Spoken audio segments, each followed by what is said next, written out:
Buenos días, ¿qué tal? ¿Cómo están todos? Empezaremos con la clase. Voy a empezar a compartirles la pantalla.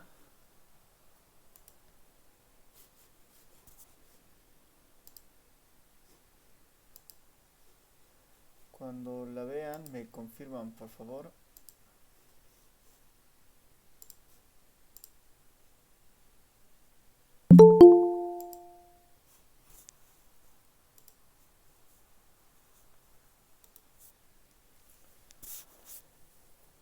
¿Qué tal? ¿Se logra ver?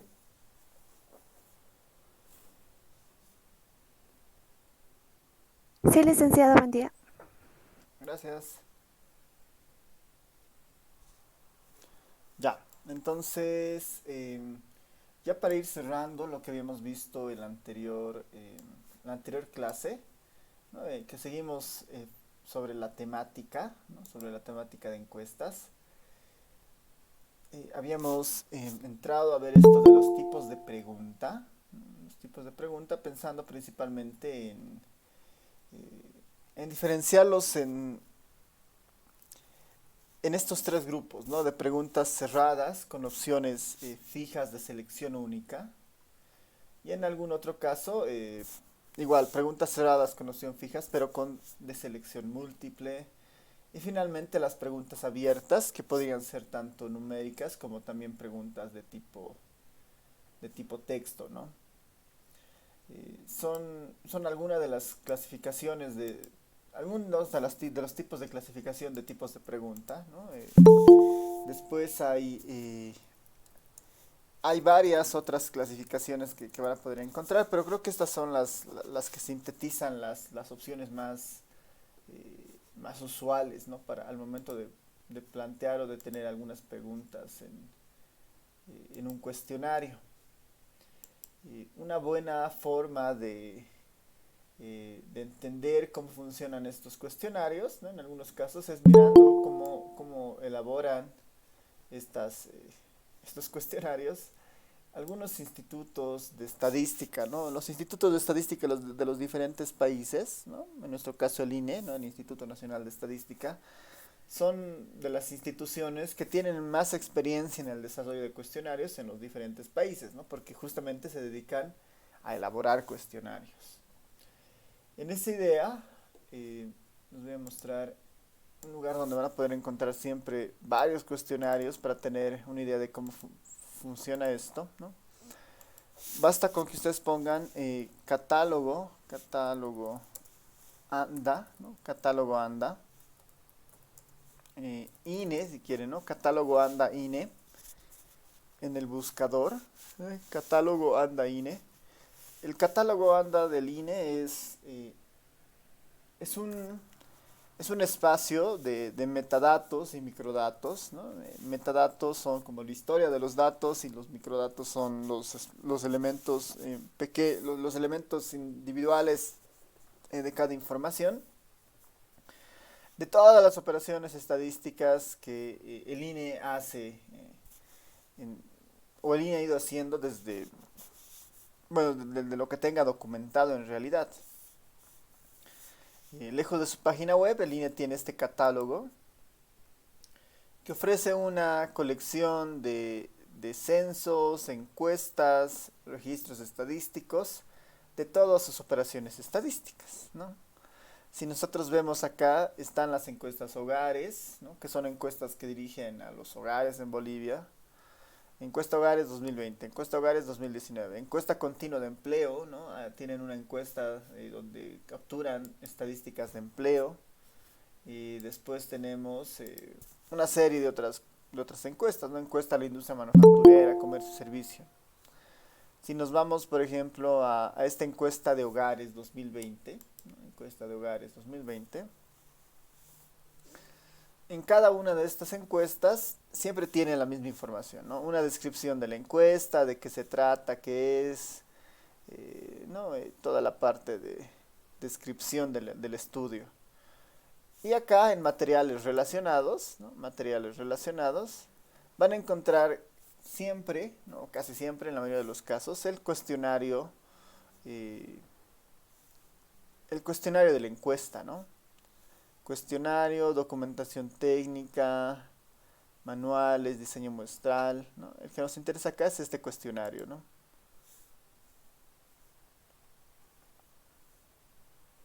Y un enlace para descargar el cuestionario, ¿no? Para entender más o menos cómo funciona el cuestionario del INE. Ahí está, se ha descargado un Excel. Nos describe un poco qué tiene el cuestionario, ¿no? Está en español. Este cuestionario se organiza por secciones, pensando que la sección uno se aborda características generales del hogar, la sección 2 salud, sección 3 educación, 4 empleo, 5 ingresos no laborales del hogar, 6 de funciones en el hogar, 7 viviendas, 8 gastos. Y si vemos la descarga, ¿no? que se ha dado, vamos a poder ver el cuestionario. Y esto nos va a ayudar justamente a conocer algo de estos tipos de pregunta que existen, ¿no? En el entendido de que nuevamente un Instituto Nacional de Estadística es uno de los que más genera los cuestionarios y tiene esta cultura de, de indicador, variables y preguntas, ¿no? Siempre sus cuestionarios están enfocados en medir indicadores que respondan a alguna demanda, ¿no? En este caso, con este cuestionario de hogares se construyen indicadores como pobreza, indicadores de desigualdad, indicadores un poco de temas relacionados a empleo. Entonces es un cuestionario bastante completo. Ahí está. Como ven es algo grande el cuestionario, pensando que tiene... Vamos a irnos hasta el final.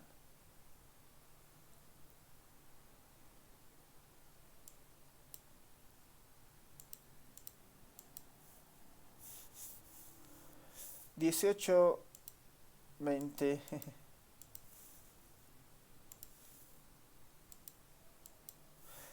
Ya, 22 páginas, ¿no? Por ejemplo, son 22 páginas que tiene este cuestionario.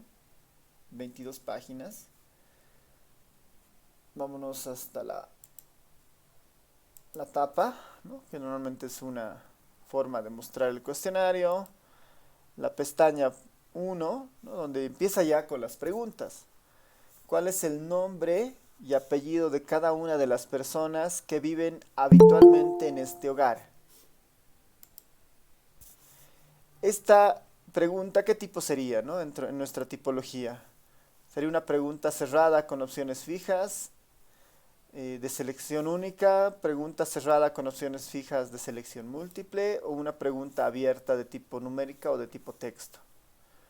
¿Cuál de esas sería esta pregunta, ¿no? ¿Cuál es el nombre y apellido de cada una de las personas que viven habitualmente en este hogar? Una pregunta abierta, Lice. Pregunta abierta, ¿de tipo texto o numérica? ¿Qué esperaríamos? Texto, De de texto, tipo ¿no? texto. Esperaríamos que acá se llene el texto, ¿no? Esa sería esta pregunta. Esta la puedo yo copiar como un ejemplo, ¿no? Para ir mirando, ¿no? Alguna de estas.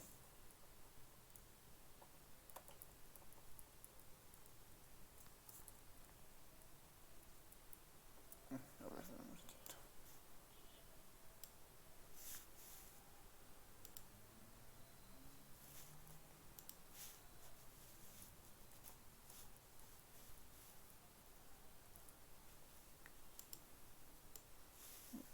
Ahora sí.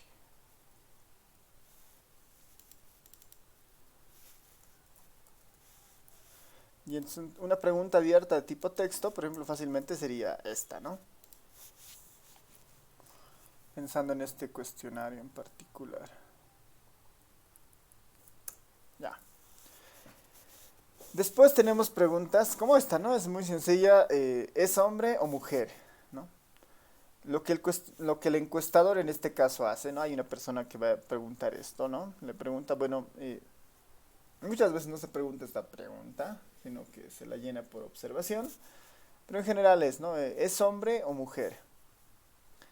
¿Marca uno por hombre o marca 2 por mujer? ¿No? ¿Esta qué tipo de pregunta sería? ¿Una pregunta abierta o una pregunta cerrada? Cerrada. Una Cerrada con pregunta elección cerrada. única. Eso, ¿no? Una pregunta cerrada con elección única. Única porque, o sea, una persona no podría ser hombre y mujer simultáneamente. La pregunta está orientada al sexo de la persona, no al género. Entonces, sí, es una pregunta justamente de selección única, ¿no? Esta me la voy a poner acá. Es una pregunta cerrada con opción de selección única, ¿no? Es hombre o mujer. Y además esta tiene dos categorías. Como ven, esto es las categorías que pone hombre, mujer. Hombre, mujer. Ahora, en este punto es algo bien importante notar dos cosas, ¿no? Dos cosas en lo que hemos ido viendo el cuestionario.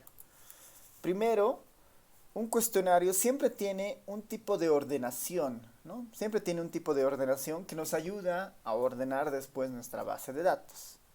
Eso siempre existe. En este caso, en la base de datos, si notan, primero, perdón, en el cuestionario, primero, el cuestionario está ordenado por secciones, ¿no? Bueno, pensemos capítulos si quieren, pero está ordenado por secciones, ¿no? La sección 1 va a rescatar preguntas orientadas a características general del hogar y sus miembros. Eso es lo que va a ser la sección 1. Dentro de la sección 1 incluso existe algún tipo de ordenación adicional, ¿no? Porque si ven, sección 1, sección 2 están partidas en partes, ¿no? Por ejemplo, la sección 2 tiene dos partes. Parte A, salud general. Parte B, fecundidad, siendo que la sección 2 cubre el tema de salud. La sección 3, por ejemplo, que cubre educación, está ordenada en parte A, formación educativa, parte B, educación durante la pandemia por el COVID-19, parte C, uso individual de TICs. Entonces, este concepto de ordenar es siempre importante, ¿no? Porque nos da una idea de flujo al momento de hacer el cuestionario o hacer las preguntas ya cuando uno haga las entrevistas. En varios casos, ¿no? En varios casos se sugiere tener un esquema siempre de preguntas amigables al inicio, ¿no? Bastante sencillas. Al inicio y al final, ¿no? Siempre se recomienda más o menos tener ese concepto, ¿no? Al inicio y al final del cuestionario siempre tener preguntas manejables, sencillas. Y si hay preguntas difíciles, complejas y las más importantes del estudio, tratar de ponerlas al medio, ¿no? Con la idea de que estas preguntas fáciles del inicio nos permitan ganar confianza con el informante y entramos después a las preguntas duras, ¿no? A las preguntas difíciles. Una vez que hemos obtenido las preguntas difíciles, antes de irnos, ¿no? Nuevamente volvemos con preguntas un poco más sencillas, más amigables, que generen nuevamente esa confianza, ¿no? A veces es bien difícil preguntarles a las personas respecto a su empleo, por ejemplo, ¿no? ¿Qué está haciendo? ¿Cuándo lo hace? ¿Cuántas horas? ¿Dónde? Parecería algo invasivo, ¿no? Pero es necesario para capturar muchos de estos indicadores.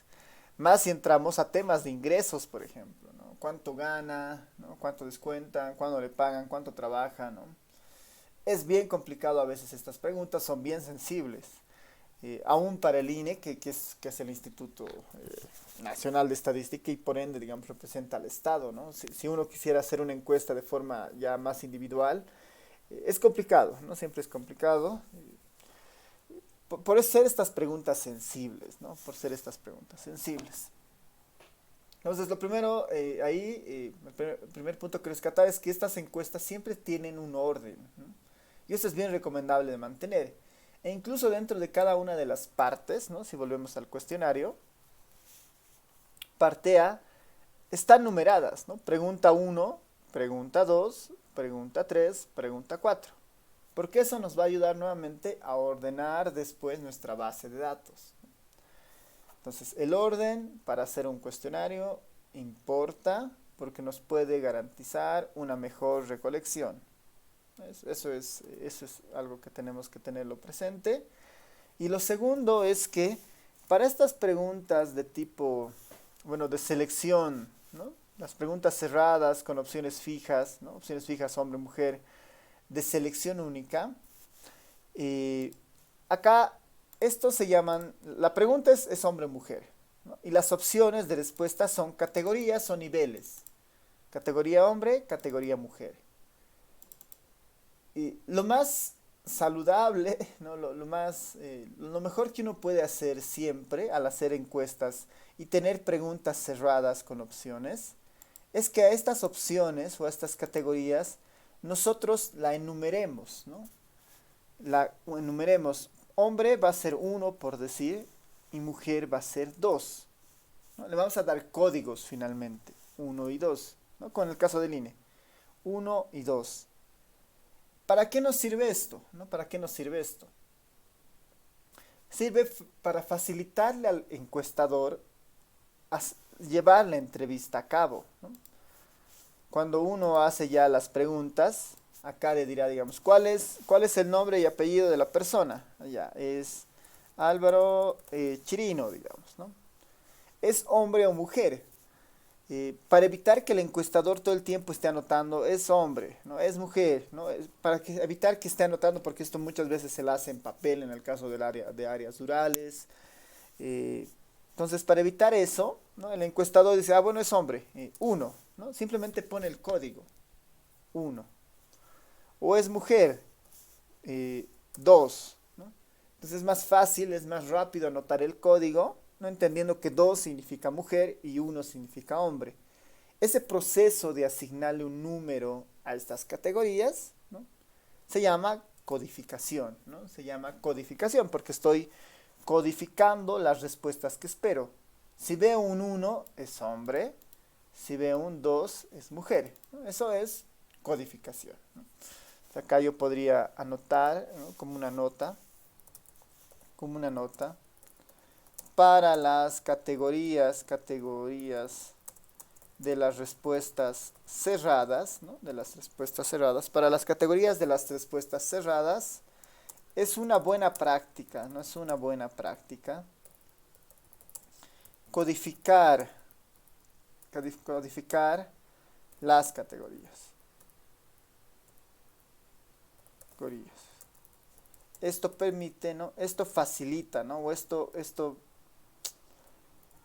permite mejorar, ¿no? Mejorar la captura de la información. Captura de la información, ¿no? Esto permite mejorar la captura de la información. Si no estuviera codificada y uno está tentado a escribir, ¿no? Uno podría decir, hombre, otro escribe hombre, otro puede escribir, no sé, hombre, ¿no? Otro escribe mujer, otro escribe mujer, ¿no? Cuando son preguntas que no codificamos, ¿no? Siendo que se pueden codificar porque son opciones únicas, muchas veces corremos hartos riesgos ya cuando tenemos que procesar o vaciar alguna base de datos. Uno puede ser que no escriban de la misma forma, ¿no? Se escriba de diferentes formas, ¿no? O mal, mayúsculas, minúsculas, alguien podría escribir acá mujer, otro puede escribir hombre, ¿no? Y cuando nosotros queremos tabular o sacar estadísticas de esto, todas las respuestas son diferentes, ¿no? Siendo que son solamente 2 categorías, ¿no? Tengo al menos 4 formas de escribir hombre, hombre, hombre, hombre, hombre, ¿no? Sé que significan lo mismo, pero los encuestadores, por temas de tiempo, apuro o algo, han escrito de manera muy, muy rápida, ¿no? Alguien simplemente por decir ha puesto H para hombre, M para mujer y ha ido avanzando, por decir, ¿no? Entonces, no es lo más adecuado, ¿no? No es lo más adecuado, por eso no ponerlo en categorías, sino lo mejor siempre es codificar, ¿no? Siempre lo mejor es codificar y empezar a decir, bueno, este es hombre, este era mujer, este era hombre, y esta persona es mujer, ¿no? Y avanzar, ¿no? Y codificando, simplemente poner el código. Eso es lo segundo importante, ¿no? Cuando sean preguntas cerradas, anotar el código, ¿no? Ya, vámonos con las otras. Esta pregunta, ¿cuántos años cumplidos tiene? ¿Qué será? ¿Una pregunta cerrada, abierta?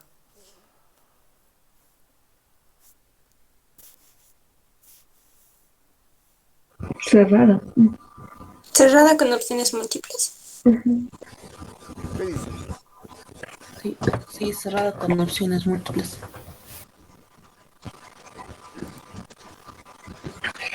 Eh, ¿Qué dicen? A ver,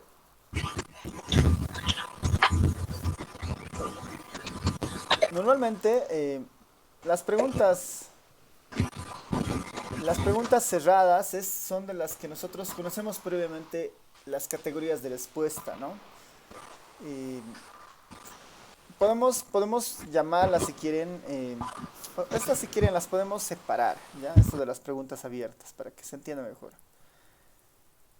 Van a haber preguntas abiertas, donde siempre esperamos texto, y le vamos a llamar a otro grupo preguntas numéricas, le vamos a llamar directamente, ¿ya? Numéricas, ¿no? Preguntas numéricas, ¿no? Preguntas numéricas.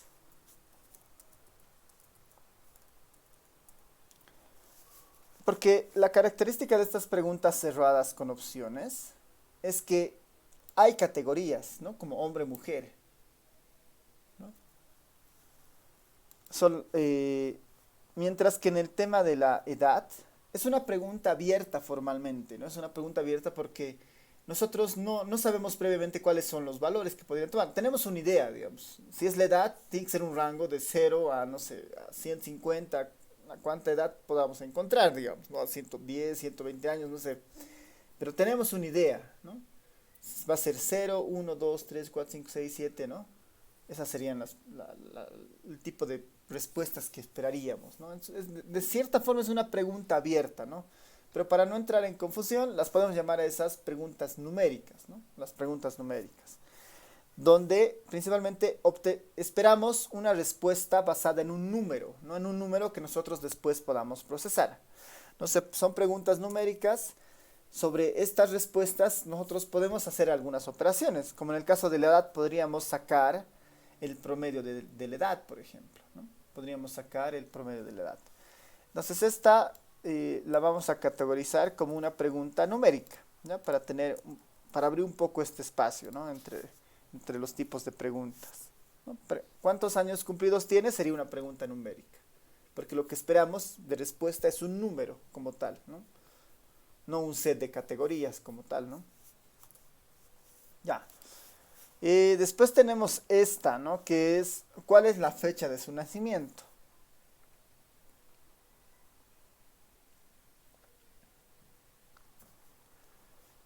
¿Qué dicen? ¿Cuál es la fecha de su nacimiento? Abierta numérica. Ya. ¿Qué dicen los demás?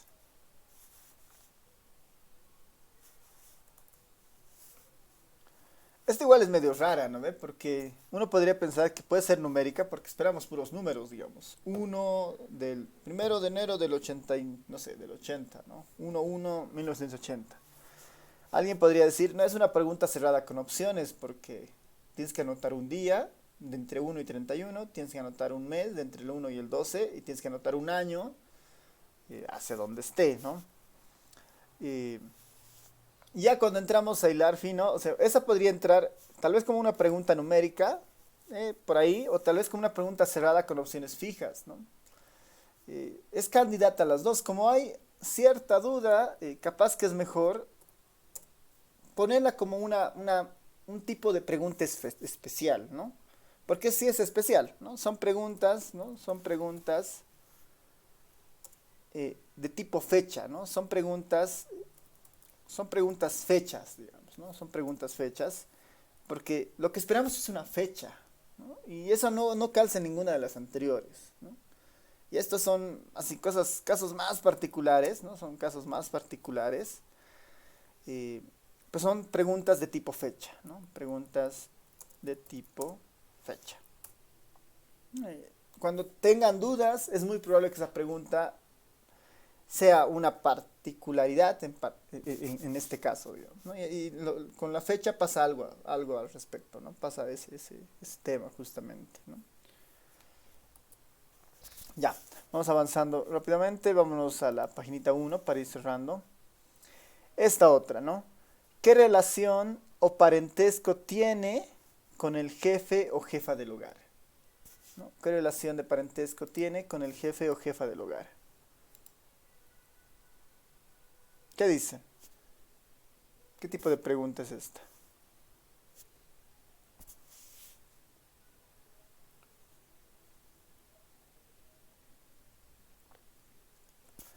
¿Qué relación o parentesco tiene con el jefe del hogar? Preguntas abiertas de texto. ¿Qué dice? ¿Sí? ¿Será? Por cómo está planteada, en realidad, la idea de clasificar las preguntas siempre es ¿qué respuesta esperamos, ¿no? En esta pregunta, cuando se la hacen, digamos, ustedes, va el encuestador a su hogar y les dice, bueno, ¿qué relación tiene tal persona con el jefe del hogar? ¿No? Pensamos que el jefe del hogar puede ser la mamá o el papá, ¿no? Y normalmente eso es lo más habitual. Yo soy el hijo, digamos. No, yo soy yo soy la hermana, yo soy el padre o el suegro, digamos, ¿no? Del jefe del hogar. Y esas categorías se las puede tener antes, ¿no? Se las puede predecir, por eso están acá las categorías, ¿no? Una persona o es el jefe del hogar, no, yo soy el jefe o jefa del hogar, es la esposa o el esposo del jefe del hogar, es el hijo, el yerno, el hermano, el padre, el suegro, el nieta, otro pariente, otro que no es pariente, es el empleado del hogar, cama adentro, es el empleado del hogar, o es pariente del empleado del hogar, ¿no? Entonces, las respuestas previamente se conocen, ¿no? En este caso, esta pregunta, por ejemplo, es una pregunta cerrada, porque nosotros previamente sabemos qué esperar, ¿no? Sabemos qué información va a venir. Es una pregunta cerrada, ¿no? ¿Qué relación o parentesco tiene con el jefe del hogar? Donde las opciones que nosotros esperamos son justamente estas, ¿no? Son justamente estas. Si esta persona es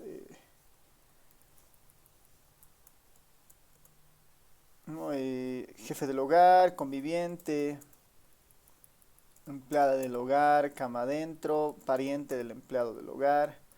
Esas son finalmente las opciones o las categorías en esta pregunta con sus respectivos códigos, ¿no? Con sus respectivos códigos.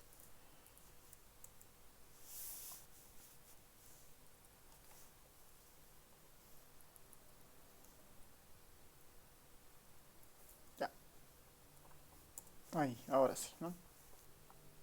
Entonces esta, por ejemplo, es una pregunta cerrada con opciones fijas. Son opciones fijas, ¿no? Esto no... ninguna persona debería estar fuera de esta clasificación, ¿no? Esas son las opciones fijas. Y es de selección única, ¿no? Uno no puede ser el padre y el hermano del jefe del hogar, digamos, ¿no? No puede ser el nieto y el suegro del padre, del jefe del hogar, ¿no? Entonces, esta tendría esta clasificación, ¿ya? Después, esta es importante. A ver, vámonos a una hojita que está un poco más tranquila. Después, bueno, van a ver que hay muchas preguntas. Siempre que hay estos códigos son casi preguntas cerradas con opciones fijas, bueno, con selección única, ¿no? Pero vámonos a una hoja donde tengamos un poco más preguntas de otro estilo.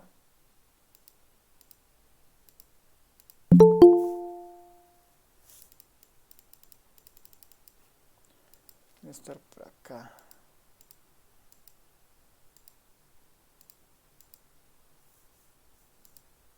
Ya, estas por ejemplo, que son la sección 7, características de la vivienda, ¿no? Características de la vivienda.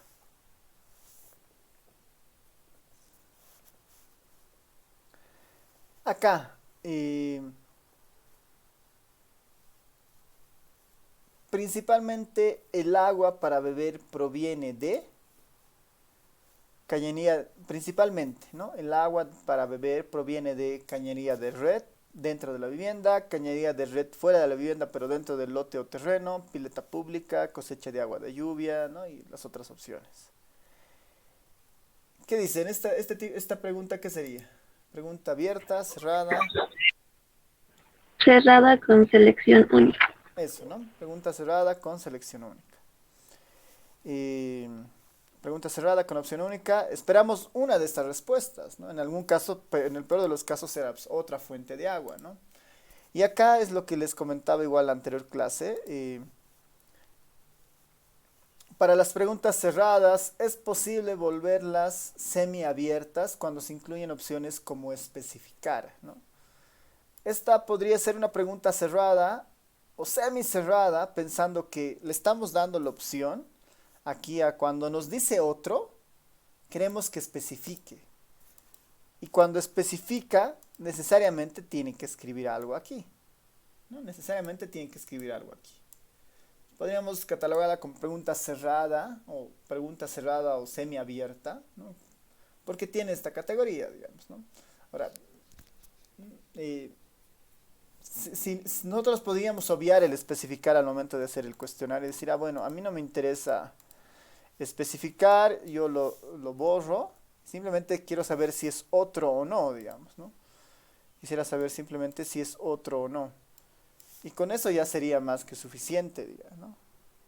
Si es otro, anoto 13, ¿no? Porque justamente en esta casilla de acá, en esta casilla que ven acá, el encuestador va a anotar, pileta pública, 3. Es pozo excavado no cubierto, 8, digamos. Y agua embotellada, 11. ¿No? O es un carro repartidor que viene cada semana, ¿no? 12. Entonces la idea de estos cuadraditos es para anotar estos códigos, ¿no?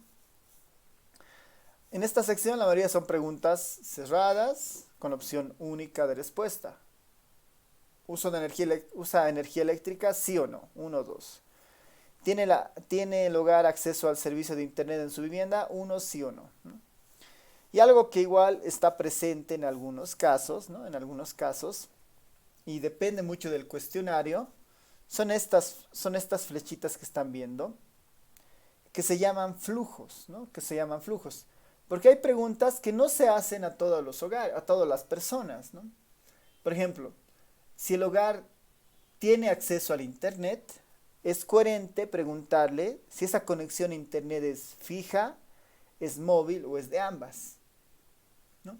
La conexión de internet que tiene es fija o es móvil o es de ambas. Si la persona no tuviera internet, ¿no? Si la persona no tuviera internet, no tiene sentido preguntarle esto, ¿no? Entonces, antes de eso, por eso, en la pregunta 5 dice, ¿tiene el hogar acceso a internet? Si me dice sí, continúo. Pero si me dice no, dice pase a la pregunta 7. Y me voy a la pregunta 7, donde pregunta si el hogar tiene, posee o dispone alguno de estos, ¿no? Alguno de estos insumos. ¿Tiene computadora? Sí o no. ¿Tiene radio o grabadora? Sí o no. ¿Tiene televisor? Sí o no. Ahora, si se dan cuenta en esta parte, esto del sí o no, en realidad son 4 preguntas acá, ¿no? Esta no es la pregunta formalmente. Las preguntas están acá escondidas, como que ¿el hogar tiene, posee o dispone computadora? Pregunta. ¿El hogar tiene, posee o dispone radio? Pregunta. ¿El hogar tiene, posee o dispone televisor? Otra pregunta. ¿El hogar tiene, posee o dispone televisor de plasma? Pregunta, ¿no? Entonces son 4 preguntas, ¿no? Que parecería que es una sola pregunta, pero en realidad son 4 preguntas que están metidas ahí. Entonces esto de los flujos son bien importantes, ¿no? Como en este caso del tipo 2, ¿no? Dice, bueno, ¿qué tipo de baño o servicio sanitario utiliza? Si es baño o letrina con descargue de agua, ¿no? Si es un inodoro, digamos, baño o letrina, entonces anotamos 1 y continuamos. Y le decimos, bueno, este baño o letrina, ¿dónde hace su descargue? ¿Dónde hace su desagüe? Al alcantarillado, a una cámara séptica, a un pozo de absorción, a la superficie o no sabe dónde, ¿no? Pero si fuera una letrina de pozo ciego, si fuera un pozo abierto, si fuera un baño ecológico, o es ninguno, arbusto campo, entonces no tiene sentido preguntarle del desagüe, ¿no? Porque no tiene desagüe en realidad. Estos flujos son importantes para controlar estas preguntas, ¿no? Y ese flujo se puede dar de manera general en algunos casos, ¿no? Por ejemplo, esta sección 3 de educación está destinada únicamente a personas de 5 años o más de edad, ¿no? Aquí hay un flujo entero para la sección. Esta sección únicamente la deberían responder personas de 5 años o más de edad, ¿no? Y esa es justamente la idea en esta parte, ¿no? Que tengamos, que podamos distinguir, ¿no? Después van a encontrar siempre que hay hartos flujos de trabajo, y así, ¿no? Ya, a ver,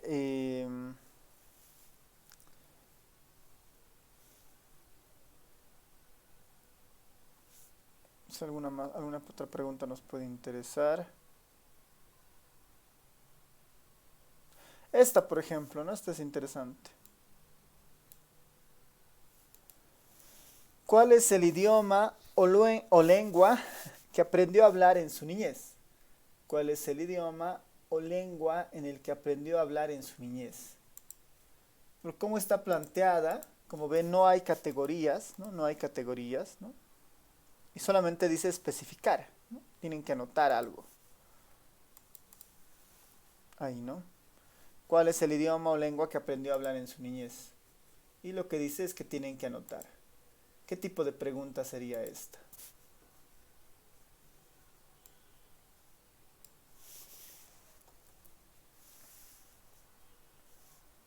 ¿Cuál es el idioma o lengua que aprendió a hablar en su niñez? ¿Qué esperaríamos que note el encuestador ahí?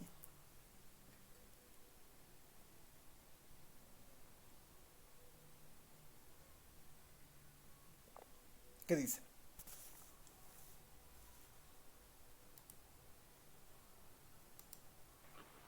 Dice, ¿sería una abierta textual? Sí, ¿no? Sería una pregunta abierta. Porque esperamos que la encuestadora anote lo que le diga la persona, ¿no? ¿Cuál es el idioma o lengua que aprendió a hablar en su niñez? En su niñez. Y, por ejemplo, esta pregunta está destinada... está bien. Está bien, sería una pregunta abierta. Ya. A ver, para ir cerrando alguna de las otras preguntas que tenemos, la que nos faltan ejemplos son de estas preguntas cerradas con opciones fijas de selección múltiple. ¿Qué preguntas han encontrado? ¿Qué preguntas se les ocurre que podría haber con esta característica, ¿no? Porque no, por lo menos por lo que hemos ido viendo en este cuestionario, no hay una pregunta como esta, ¿no? Una pregunta cerrada con opciones fijas de selección múltiple.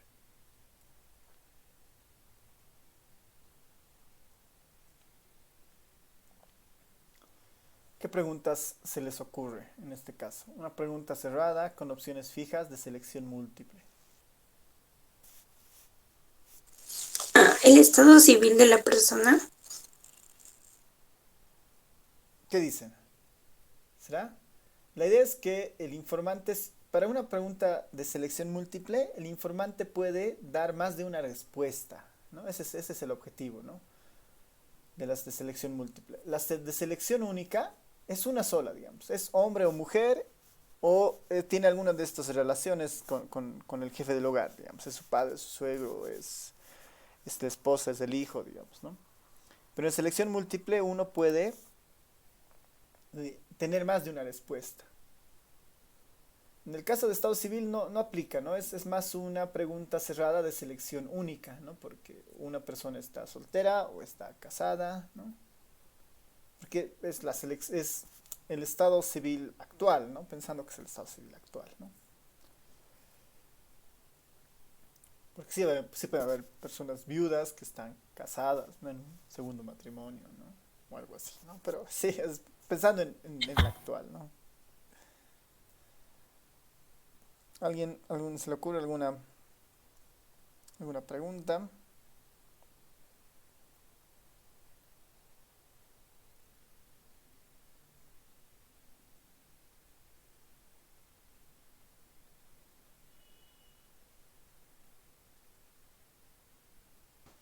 Licenciado, buenos días. ¿Podría ser usted realizar un reporte Y ahí sí hay varias opciones Ya, para seleccionar. súper, sí, sería una buena pregunta, ¿no? Podríamos preguntarle. La forma tal vez es preguntarle, ¿no? O qué deportes, ¿no? ¿Qué deportes usted practica, digamos, ¿no? Practica. Y las opciones podrían ser múltiples, digamos, ¿no? Podemos pensar, no sé, en, no sé, natación, fútbol, Voley. vóley, no sé, básquet. O si no, a ver, estos son, ya, natación, fútbol, vóley. ¿Qué otros deportes hay?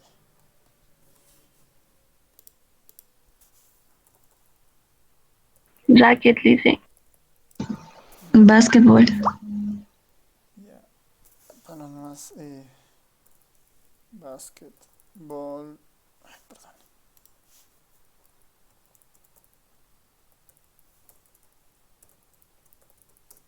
Básquetbol, ¿qué más? Baloncesto.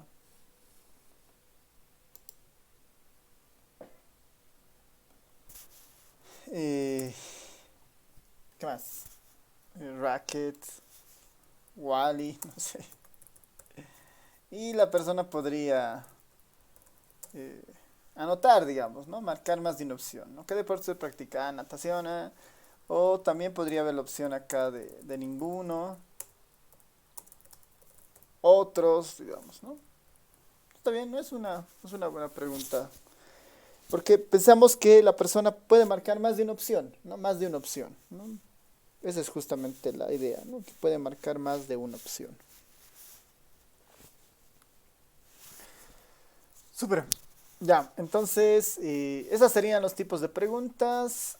En algunos casos, ¿alguna otra numérica que se les ocurra? ¿No? ¿Alguna otra pregunta numérica que se les ocurra?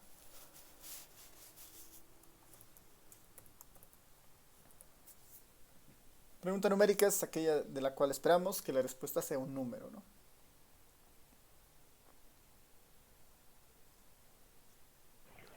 Dice tal vez cuántos hijos tiene.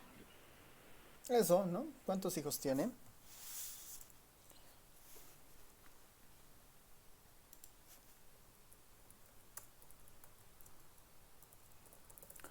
¿Cuántos hijos tiene? Otra pregunta en esta misma línea que estaba en el cuestionario. Está medio oculta, pero está acá en casi la carátula. En esta pestaña. Está aquí adentro, ¿no?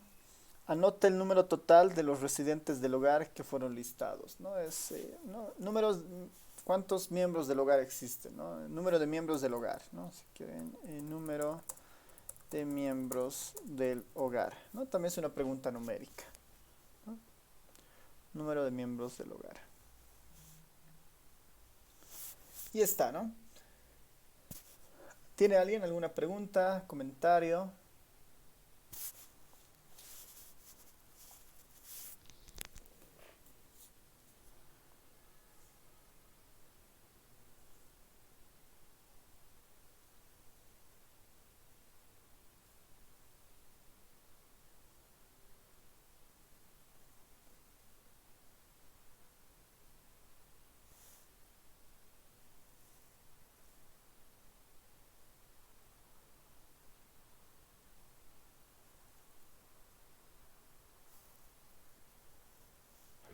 Dice las preguntas abiertas pueden pasar a ser preguntas cerradas.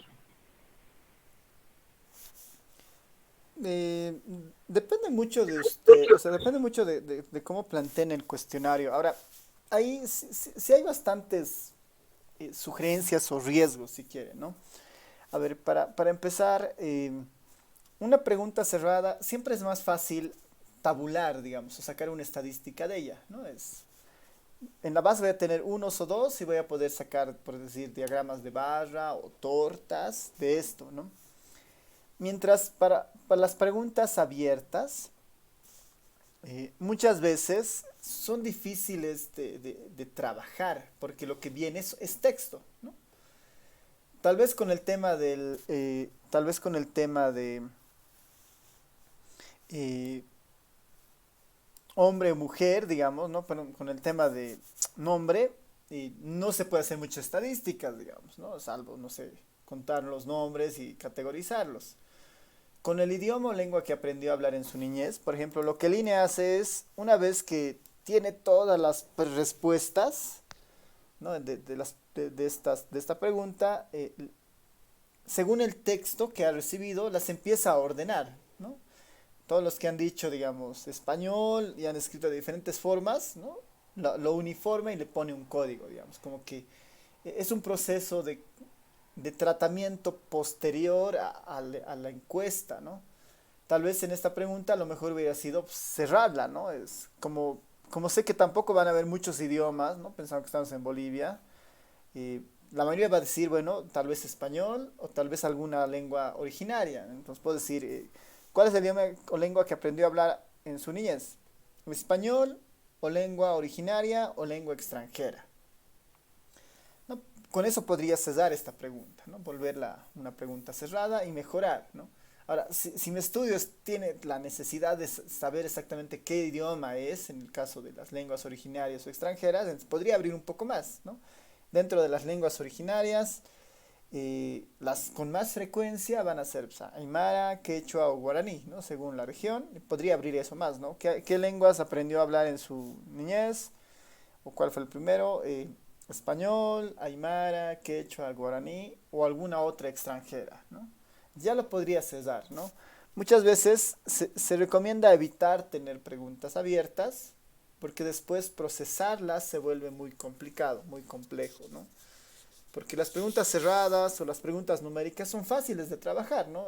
Un número cuando viene, si tengo puros números, hemos aprendido en el capítulo de estadística descriptiva que con eso puedo sacar medias, desviaciones, cuantiles, ¿no? Puedo hacer varios procedimientos. Pero con una pregunta abierta de tipo texto es más complejo siempre, ¿no? Es más complejo siempre. A veces pasa, ¿no? En el caso del INE tiene una pregunta abierta donde se hacen muchas recomendaciones a los encuestadores, que es justo cuando les empiezan a preguntar su condición de actividad. Van a ver acá, llega un momento en que les preguntan, acá, ¿no? Durante la semana pasada, ¿cuál fue su ocupación principal? ¿No? ¿A qué se dedicaba? Como ejemplos pone agricultor de soya, pintor de casas, arquitecto, secretaria, digamos, ¿no? Esta es una pregunta esta es una pregunta abierta, ¿no? Donde en línea incluye algunos ejemplos, pero es una pregunta abierta de texto. Y no hay otra forma de preguntar porque uno no puede poner todas las ocupaciones en una lista, ¿no? Sería muy impráctico, o sea, sería poco práctico. Lo que tienen que hacer es, la gente anota su ocupación y el INE después las clasifica, ¿no? Porque las ocupaciones se pueden clasificar también en base a sus sectores. Entonces, a veces es bien complicado esto porque, no sé, alguien simplemente pone maestro, por decir, ¿no? Pone maestro. Y eso puede ser muy complicado porque puede ser un maestro albañil, ¿no? Puede ser un maestro en un colegio y son actividades completamente distintas, ¿no? Pero tal vez por una mala capacitación, donde normalmente en este tipo de preguntas se les pide a los encuestadores que anoten al menos 2 palabras para hacer la descripción de la persona, ¿no? Es productor, digamos. No sabemos qué produce, pues productor. No debería anotar productor de papa, por decir, ¿no? O productor de quesos, ¿no? ¿No? Porque es diferente uno y otro. Uno es ya más temas. Un productor de papa es un poco más relacionado al cultivo y el otro está más orientado a derivados, ¿no? Entonces, sí, hay momentos en los que las preguntas abiertas son sumamente necesarias, porque no se puede hacer más, pero si se pudiera, ¿no? Mejor cesar la pregunta abierta, ¿no? Mejor tratar de cesar si es que uno piensa que una pregunta abierta puede ser cerrada, ¿no? Eso. ¿Alguna otra pregunta?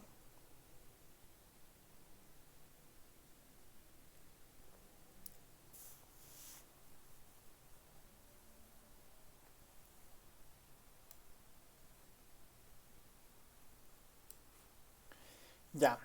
A ver,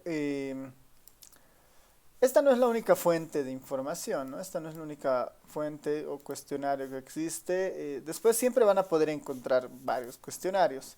Lo importante es que su cuestionario responda a algún set de indicadores, ¿no? Responda a algún marco de indicadores. Y ahí los institutos de estadística normalmente son los más recomendables para ir mirando eso, ¿no? Y una encuesta por detrás tiene más elementos, ¿no? Aparte del cuestionario para controlar eso, ¿no? Ya. Así que creo que con esto terminaríamos esta parte del cuestionario, ¿no? Toda la parte del cuestionario terminaríamos en esta parte. Tal vez lo que sí vale la pena tocar antes de pasar a este tema de muestreo estadístico es un poco lo vamos a llamar como programas, ¿no? O, bueno,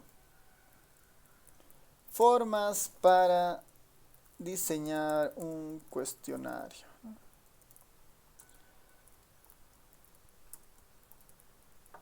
Formas, bueno, más que formas serían... ya, le pondremos formas para diseñar un cuestionario mientras. Y lo otro que deberíamos poner son... Y lo otro que nos interesa de los cuestionarios son documentación alrededor del cuestionario, ¿no? Documentación al respecto, ¿no? Al respecto de los cuestionarios, ¿no? Documentación al respecto de los cuestionarios. Ya. Esto es bien sencillo, la primera, esto de formas para diseñar un cuestionario. Se refiere, ¿no? Se refiere a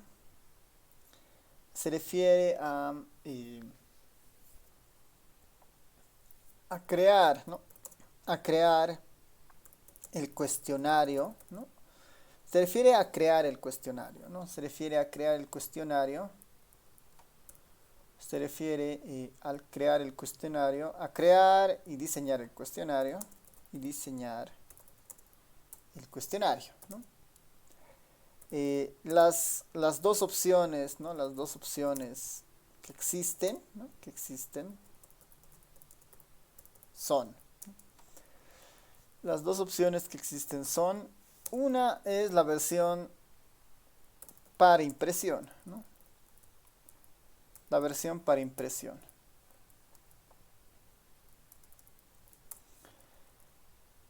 Finalmente vamos a crear y diseñar el cuestionario para imprimirlas y para tener para impresión en papel, ¿no? Para tenerlas en papel, ¿no? Esa es una de las formas para crear y diseñar el cuestionario, ¿no?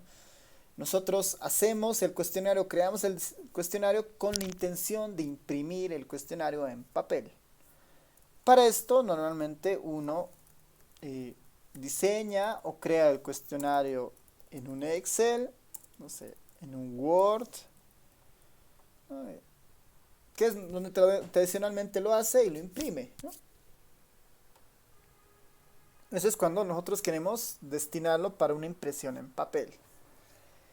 Estas son para operativos de campo donde normalmente las encuestas se hacen cara a cara, ¿no?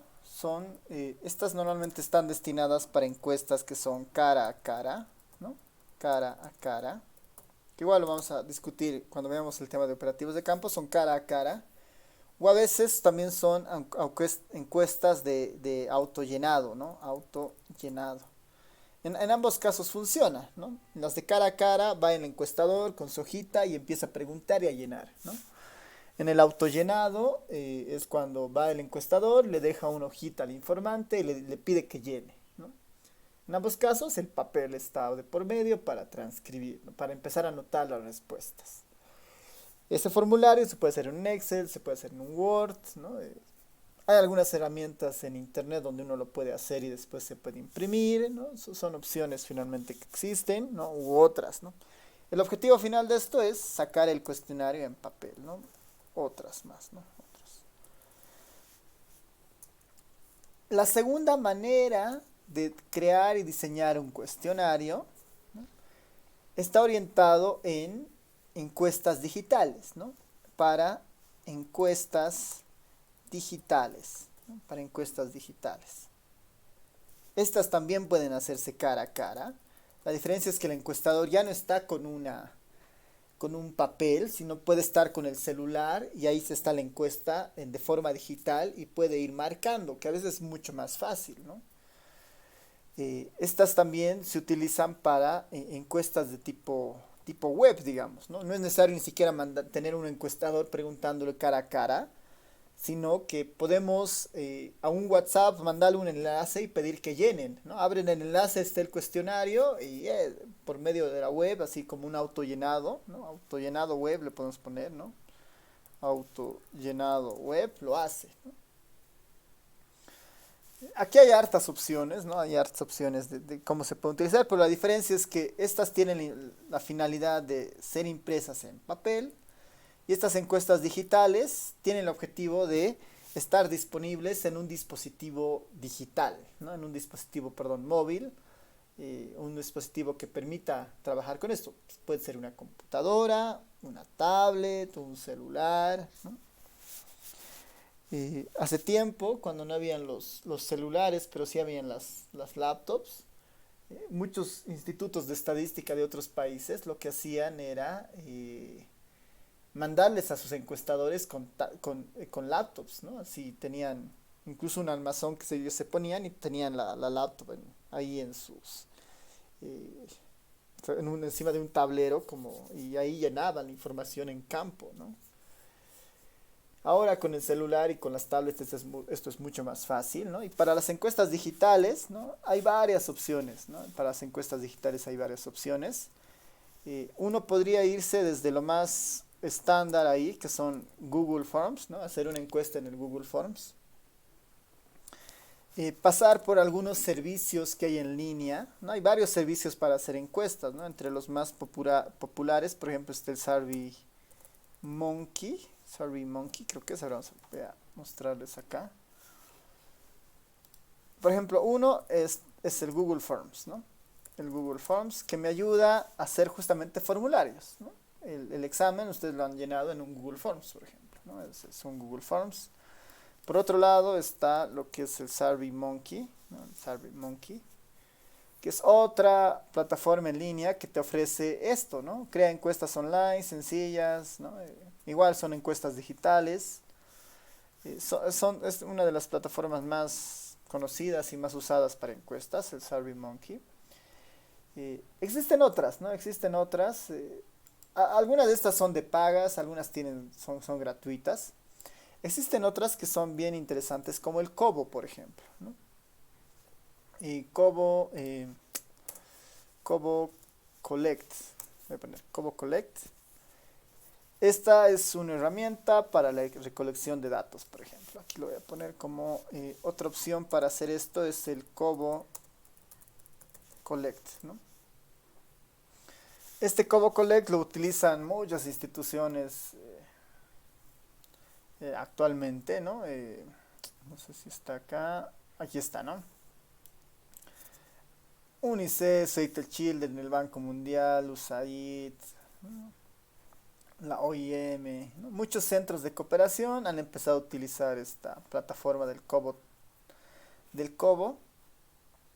que es una herramienta justamente para hacer la encuesta de forma digital, ¿no? Y uno puede ahí justamente diseñar sus cuestionarios, reusarlos en algún caso. Tiene 20 diferentes tipos de preguntas, dice, ¿no? Nosotros hemos visto 4, aquí ofrece 20 diferentes tipos de preguntas, ¿no? Tal vez la variación en algunos casos es, uno puede incluir una pregunta basada en la localización, que son longitud y latitud, que es un tipo de pregunta muy especial, ¿no? Imágenes, videos, ranqueos, matrices, ¿no?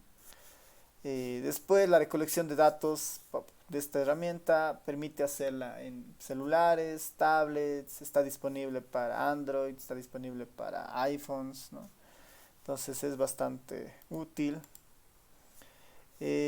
También tiene una herramienta que permite analizar los datos en la medida que llegan, ¿no? Una ventaja de las encuestas digitales es que como todo está tan conectado, el encuestador al momento de llenar, cuando termina de llenar, esa encuesta ya se puede mandar a la central de informaciones y tener la base de datos así al minuto de haber sido completada, con la información espacial, se puede hacer un control de consistencia, se pueden sacar ya estadísticas de esto, ¿no? Y lo que permiten las encuestas digitales, ¿no? Las versiones digitales. Ahí está, por ejemplo, el Cobo Collect, su aplicación para instalar. Es de las más amigables para hacer esta Cobo, ¿no? Y tiene una infraestructura bien abierta, ¿no? Y es gratuita, ¿no? Eso es bien importante. El Cobo Toolbox es popular, bastante popular, porque es de tipo open source o de código abierto, así que tiene el objetivo de ser gratuita, ¿no? El Cobo Collect, que sería una buena opción. Y otra que es muy popular en esta línea es el CS Pro, ¿no? Otra que es muy popular en esta línea es el CS Pro. El CS Pro es otra herramienta para hacer cuestionarios digitales, ¿no? Es otra herramienta para hacer cuestionarios digitales que ha tenido harto desarrollo hacia la década de los 90, los 2000. Se sigue utilizando con mucha fuerza, ¿no? Es un programa igual informático en el cual uno diseña un cuestionario con la finalidad de después utilizarlo en una recolección o en un proceso de transcripción, ¿no? O en un proceso de transcripción, en un proceso de recolección. El CS Pro es un programa igual abierto, gratuito, que ha sido desarrollado por la Oficina Nacional de Censos de Estados Unidos. Es un sistema justamente de procesamiento de encuestas. Vámonos aquí a las descargas. Y la versión actualmente es la versión 7. Tiene su aplicación para Android. Tiene su instalador para la computadora. Y bueno, hay toda una corriente. Tiene incluso plataformas para discusión o para ayuda. Tiene herramientas para entrenar o talleres para aprender esto del CS Pro, ¿no? Así que el CS Pro es bien amplio. Tal vez la diferencia con el Cobo, ¿no? Estos son los más en la parte, digamos, de recolección de datos digitales, abiertos, con harto poder, harta potencia. Son estos dos elementos, el Cobo y el CS Pro, ¿no? Ambos hacen casi lo mismo, ¿no? La infraestructura es la que varía un poco y tal vez la forma en la que uno programa, ¿no? Para usar el CS Pro se necesita capaz más habilidades de informático, ¿no? Para algunos puntos, ¿no? Porque se tienen que conectar bases de datos. La estructura está muy orientada a algunos lenguajes de programación. El Cobo también tiene esa complejidad, pero el Cobo tiene como que dos espacios, ¿no? Un espacio para personas de programación, ahí que pueden entender fácilmente lo del Cobo, o también un espacio para personas que no trabajan con programación y quieren hacer en cuestionarios, ¿no? Uno podría diseñar en un Excel su cuestionario y después migrarlo al Cobo, ¿no? Con ciertas reglas, obviamente, pero se puede hacer eso, ¿no? Y así que el Cobo ahí tiene es un poco más flexible en esa parte, ¿no? En esto de recolectar o de diseñar el cuestionario. Así que estas son formas o alternativas para digitalizar el cuestionario, ¿no? Pensando en el momento de tener el cuestionario e ir a preguntar al informante, ¿no? Porque ya, si nosotros hacemos una encuesta en papel, igual vamos a tener que transcribirlas, ¿no? Igual vamos a tener que transcribir esa información de papel, ¿no? Que es parte del procesamiento posterior. ¿Y cómo vamos a transcribir esa información?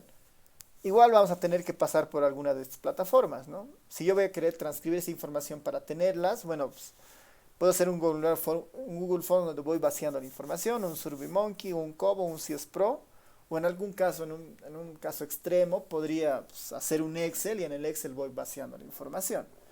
No es lo más práctico, pero se hace, ¿no? Funciona en algunos casos. Ya, ¿alguna pregunta tal vez sobre este punto?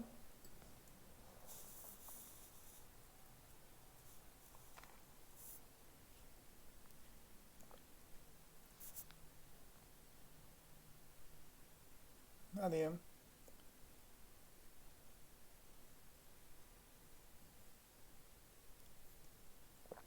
Ya. Y bueno, finalmente, la documentación respecto de los cuestionarios, ¿no? O la documentación respecto a los cuestionarios.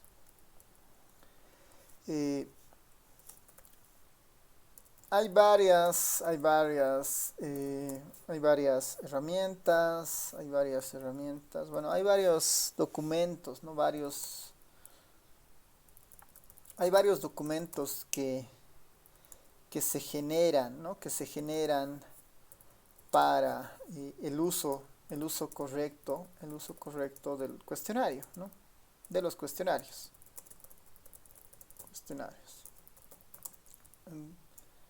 Entre ellos, el cuestionario en sí mismo es la herramienta final de la temática, ¿no? Es el instrumento que va a ir a campo, en el cual uno va a empezar a recolectar la información que desea. Es el instrumento finalmente principal. Pero alrededor de este instrumento, ¿no? Alrededor de un cuestionario, existen otros documentos que nos van a ayudar a entender los cuestionarios de una mejor forma, ¿no? A veces es importante, ¿no? Principalmente para cuestionarios un poco grandes o complejos, ¿no? Pensando, si el cuestionario es grande y complejo, pero el operativo sí, digamos, ¿no? Se van a hacer 1000 encuestas, 2000 encuestas, 3000 encuestas, y hay que considerar que mientras más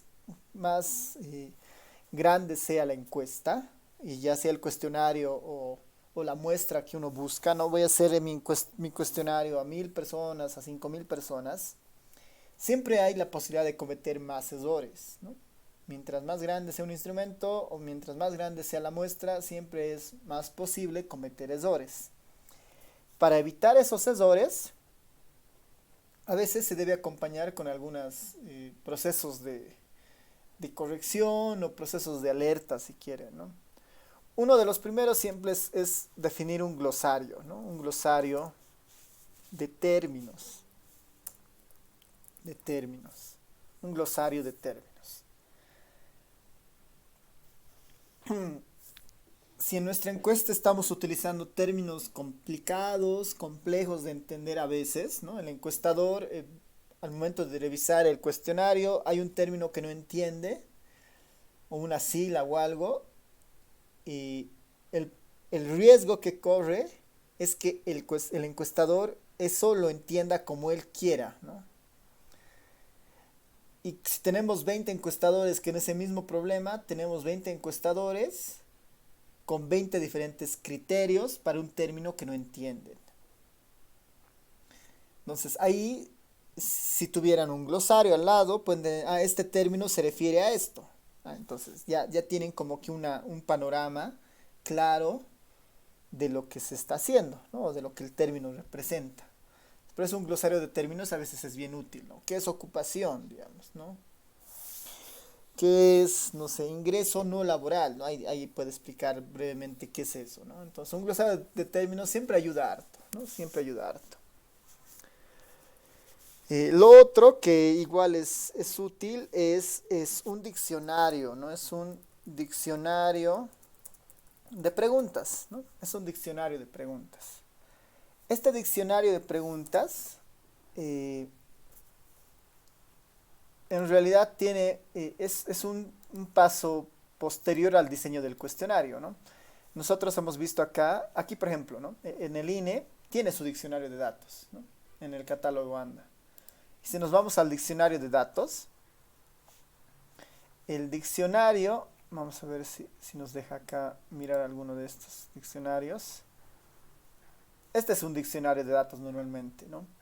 Donde está la variable, una etiqueta de la variable, la descripción de la variable y en algunos casos las categorías, ¿no? Nos dice, bueno, esta pregunta es hombre o mujer. En la base de datos se va a encontrar con este nombre. Además, esta variable no tiene decimales. tiene un rango del 1 al 2, solamente esperamos 1 o 2. Y estas son las categorías, ¿no? 1 o 2. Entonces un diccionario normalmente, se la puede armar en un Excel, ¿no? De tal manera que en cada fila del Excel aparezca esto, ¿no? Esta variable departamento es una variable de tipo categórica que espera estos niveles, ¿no? Es una forma de controlar, ¿no? Y de saber qué preguntas están viniendo y de qué tipo, ¿no? Esta es numérica, esta es de selección única, esta es de tipo texto, esta es de tipo fecha, ¿no? Para controlar eso, ¿no? Normalmente un diccionario hace eso, ¿no? Un diccionario de datos tiene justamente esa idea, ¿no? De tener ordenado. Acá está ordenado el nombre que va a aparecer en la base de datos y la descripción general. Y si queremos tener más detalle de cada pregunta, entramos a ella y decimos, ¿no? Esta pregunta había sido de tipo rango. Después hay una descripción breve de la pregunta, el universo a quien se pregunta y otras, ¿no? Entonces un diccionario de datos a veces es útil, ¿no? Este es un ejemplo bastante completo de un diccionario. Podría ser muy sencillo, simplemente la identificación de la pregunta como tal, y qué tipo de pregunta es, ¿no? Si es numérica, textual, de selecciones múltiples, de fecha, ¿no? Con eso a veces sería suficiente, ¿no?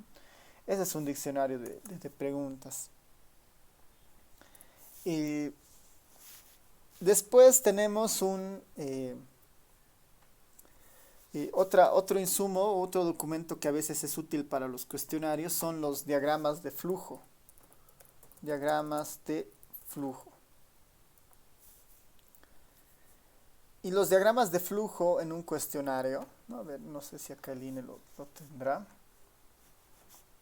No creo que lo tenga, pero podemos ver, ¿no?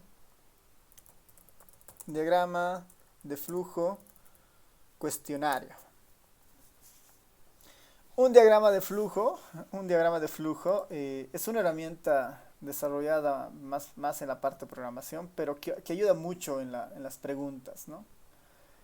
Un diagrama de flujo es esto, ¿no? Un diagrama de flujo es esto. Nos ayuda bastante a entender cómo se comporta el cuestionario, ¿no?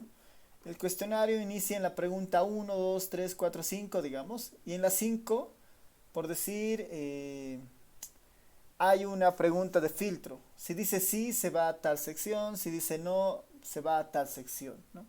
Trata de ordenar cómo fluyen las preguntas en el cuestionario.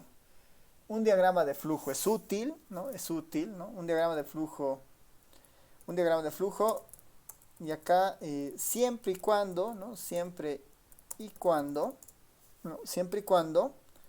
existan flujos en el cuestionario, ¿no? Si en el cuestionario hay secciones que están destinadas a personas, no sé, mayores de 60 años o personas entre 5 y 18 años, si hay preguntas que tienen saltos, ¿no? Siempre que existan flujos o saltos, entonces un diagrama de flujo ayuda harto, ¿no? Ayuda harto. Principalmente cuando son cuestionarios muy grandes, ¿no? Si son cuestionarios pequeños, 2, 3 hojas, un diagrama de flujo no es tan útil, ¿no? Entonces, el diagrama de flujo tiene ese objetivo de un poco direccionar, ¿no? Ahora, lo mencionamos, es todo un trabajo a veces aprender, ¿no? Porque en estos diagramas de flujo, el círculo significa algo, ¿no? El rectángulo significa algo, este rombo significa algo. Entonces esos son ya elementos más orientados a la parte de programación, y esto ayuda un montón cuando uno hace la digitalización del cuestionario o hace el sistema para la transcripción del cuestionario, porque facilita justamente el diseño de esas herramientas, ¿no? Esos son los diagramas de flujo. Es bueno que sepan que es importante tenerlos cuando son cuestionarios grandes. Y normalmente esto lo va a diseñar tal vez un informático cuando haga la digitalización del cuestionario. Pero es bien importante como un insumo previo para estar seguros de no estar cometiendo errores, ¿no? Al momento del llenado de las preguntas. ¿No? Capaz que le estamos preguntando a un niño menor de 5 años cuál es su nivel de educación, digamos, ¿no? O si trabaja, ¿no? ahí este tipo de herramientas nos ayudan a controlar eso más o menos. Sí, nos ayudan a controlar eso, ¿no? Ya, finalmente, veremos si nos está faltando algo. Aquí el INE tiene material relacionado que es justamente eso. Ya, por ejemplo, en este material está manual, normativa. Todos estos son de otras etapas, ¿no? De nosotros nos interesaba el cuestionario acá. Y bueno, sí, básicamente es eso entonces, ¿no? Estas tres herramientas podríamos tenerlas mientras el glosario, el diccionario de preguntas y el diagrama de flujos. Y a veces hay una matriz de indicadores y preguntas, ¿no? Esta matriz es bien importante porque lo que nos ayuda es, bueno, si vamos a calcular indicadores, que es lo que hemos dicho, ¿no? Vamos a calcular indicadores, tenemos que estar bien seguros de dónde están las preguntas para construir estos indicadores. Entonces uno podría diseñarse en un Excel y decir, bueno, yo voy a construir el indicador de pobreza. Para la pobreza necesito estas variables y estas variables se construyen con estas preguntas de mi cuestionario. Entonces voy a poner, para el indicador de pobreza, la pregunta P1, P2, P3, P4 hasta la P10 son las que me ayudan a construir ese indicador, ¿no? Después tengo otro indicador que se refiere a, no sé, a los años de educación de la persona. Ahí para eso utilizo la pregunta P15 y la P16, ¿no? Tener esa tabla de correspondencias entre las preguntas y los indicadores ayuda harto, porque capaz que nos estamos olvidando de alguna pregunta muy importante para construir un indicador, ¿no? O capaz que hay preguntas que no están aportando en nada para construir un indicador, ¿no? Puede ser también el caso. Entonces, son los insumos, son los documentos que uno tiene que ir armando como para mejorar justamente el uso del cuestionario, ¿no? El uso y el diseño del cuestionario como tal, ¿no? Esta matriz de indicadores y preguntas igual es bien relevante para darnos, para tener certeza de que los indicadores que estamos haciendo están en nuestro cuestionario, ¿no? Ya, entonces con este último punto terminamos esta parte de temática y ya la siguiente clase nos dedicamos exclusivamente al muestreo estadístico, ¿no? No sé si tienen preguntas o consultas hasta este punto.